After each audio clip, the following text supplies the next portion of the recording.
Hey there, welcome back to the Path to Zion podcast, where we are rediscovering the ancient way. Today we're going to do something a little bit out of the ordinary for our program.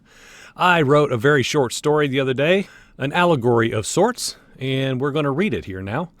And it is titled, Useless Knowledge. Let me introduce you to John Park. John was a smart young man who loved to work with his hands. As he pondered what he would do as a trade, he decided that he would attend the local trade school and see what courses they had to offer. He had inherited some money from his grandfather and wanted to use it wisely, putting it towards some schooling for his future. As the registration day arrived, he drove over to the school campus and planned to choose what he would pursue. After an afternoon of reviewing the classes that were being offered, John decided to sign up to take an in-depth course on how to repair tractors.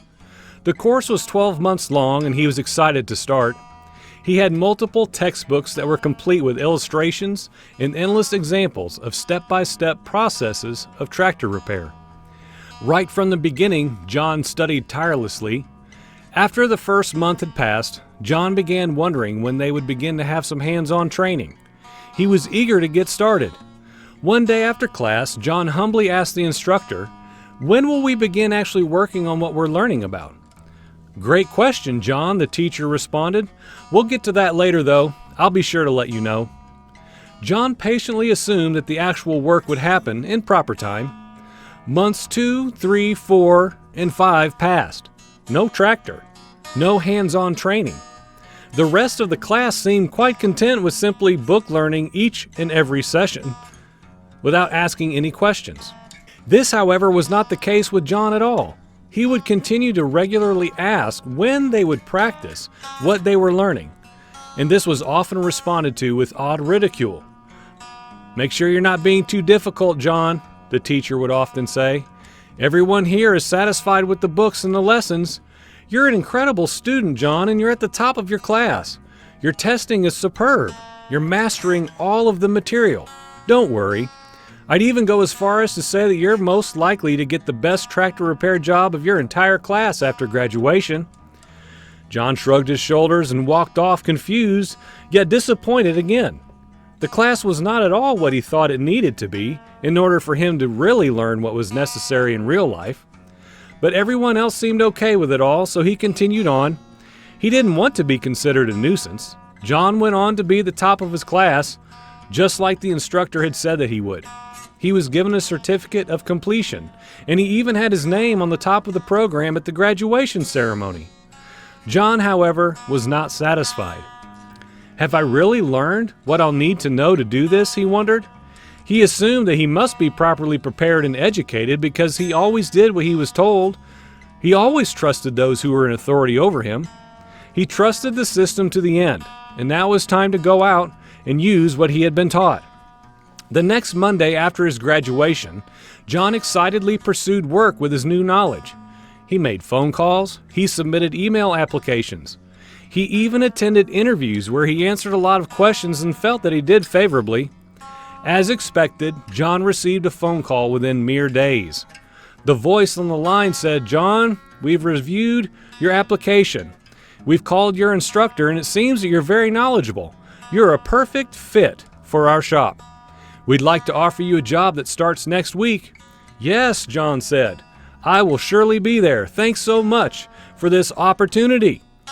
Well, Monday quickly rolled around and John excitedly drove to his brand new job. He was so eager, he even arrived 15 minutes early. After the necessary business legalities, he was introduced to the shop manager, David. David told John, "Follow me. I've got one all ready for you. From what I've heard about you, it should be an easy start." The men walked into the shop area and John saw a 1964 Ford 2000 tractor, all original and a beautiful blue, just like the pictures he had studied so many times in class. "We need to take apart the entire PTO and drive shaft on this one," David said. "Should be something you can get done pretty quickly, John, from what I've heard about you anyway." His first job. John was so excited. He scoured the room quickly, seeing tools everywhere, but much to his surprise, he didn't recognize the tools on the table as being the same ones that he had spent so many endless hours learning about. Perhaps they were in a different case or on a different table he had not seen yet. He would figure that out later. He eagerly pulled over the creeper chair, sat down, and rolled up beside the tractor. As he leaned in, what John saw startled him. None of the bolts were in the same place. The transmission wasn't located where the textbook illustrations had taught him. The PTO looked nothing like what he had been taught. After he went over the entire tractor for 15 minutes or so, he quickly realized that he was entirely, and surprisingly, unequipped to work on it. Discouraged and bewildered, John rolled the chair back and just stared at the tractor. But what about all that I had learned, he wondered? What of all the endless hours of studying and testing? Had he been taught entirely wrong the entire time at school? In the end, John was incapable of doing what was required to fulfill his new job. After about 30 minutes, David walked back into the room in order to check on his new employee. He quickly noticed that nothing at all had happened since he left the room. "Son, what are you doing in here? Is there some sort of a problem?" John stood up and responded, continuing to stare at the tractor, and said, "I don't understand. Everything's different than what I learned. Nothing that I was taught is where I learned it to be. Even the tools you provided aren't what I was told I would need for this job," he said, motioning towards the tool table. "I just don't understand." David moved closer and said, "Well, boy, I don't know what they taught you over at that trade school, but this here is pretty much like every other tractor that comes through here each and every day. Not much different with any of them. It seems you've got a real problem on your hands, son." After a long conversation with David, John realized that all that he had been taught, all that he had received such praise for, was nothing in real life. What about all of his studies? What about his grandfather's money that he had used to attend school? What about the honors that the instructors had given him? Why was he so praised and recognized for knowing things that had no practical use whatsoever? It was seemingly all for nothing. John had to embarrassingly go to the shop owner and tell him that all that he had learned did not prepare him for the work he was there to do. All of the illustrations, steps, and procedures that he had memorized so wonderfully were not applicable at all. Although John thoroughly knew what he had been taught better than any other, it was of no use here in real life. Worthless. John went to his truck, drove home, and began the long process of figuring out what he must do now in order to relearn everything that he had known up to that point in order to be the tractor repairman that he desired to be. The end. So the moral of the story here, people, what is it? What are we discussing? What is the allegory here? Friend, it doesn't matter how many accolades one receives if what one learns is falsehood. Any one of us can learn any manner of things and even be rewarded and recognized for it by people who say they're important and say what goes. But unto what if it's not truth according to the word of Elohim? What use is it to learn a wealth of matters that only pertain to the lies of this world and causes one to engage with their agenda? So let us not be found taking pride in learning things that have no eternal value, no eternal purpose. We must scrutinize all that we add to our lives and filter it through the entirety of the Word. If it's not aligned with the Word, what good is it really in the end? If it promotes what the Word says is falsehood, it is merely rubbish. Even if knowing it provides us with some sort of attention and accolades in this world and according to the patterns of it. Even the normal historical narratives that we've inherited via worldly indoctrination has to be questioned, challenged, and laid right beside the Scriptures.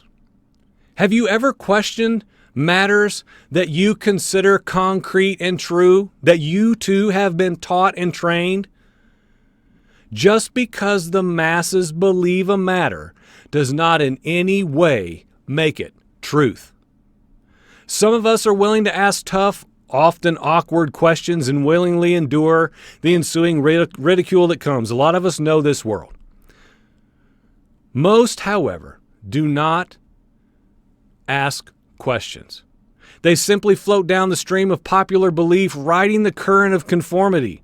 Some even receive worldly accolades for doing so.